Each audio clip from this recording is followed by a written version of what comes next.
Hi friends, good morning. ఈరోజు నా recipe సేమియా ఉప్మా. పొడి పొడిగా చాలా టేస్టీగా ఉంది. చూద్దాం, వీడియోలోకి వెళ్ళిపోద్దాం. స్కిప్ చేయకుండా లాస్ట్ వరకు చూడండి.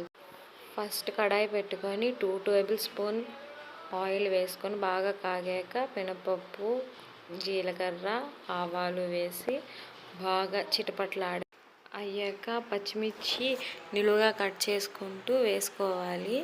నెక్స్ట్ ఆనియన్స్ వేసుకొని గోల్డెన్ కలర్లోకి వచ్చే వరకు మీడియం ఫ్లేమ్లో పెట్టుకొని మిక్స్ చేస్తూ ఉండాలి.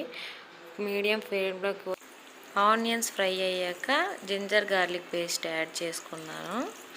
కొంచెంసేపు ఫ్రై చేశాక capsicum and beans and matar వేసుకొని ఫ్రై చేసుకున్నాను. సాఫ్ట్గా టేస్ట్కి తగ్గట్టు సాల్ట్ తీసుకున్నాను.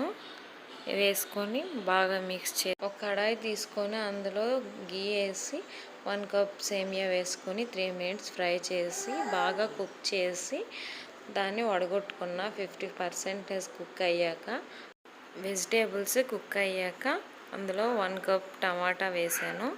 వేసి ఫ్రై చేస్తున్నాను. ఫ్రై చేశాక సేమియాని దాంట్లో వేసుకొని మిక్స్ చేసుకోవాలి. బాగా మిక్స్ చేసుకున్నాక నేను ముందుగానే వేయించి పెట్టుకున్న పల్లీలు అండ్ కాజు, శనగపప్పుని దాంట్లో వేసి మిక్స్ చేసుకుంటున్నాను.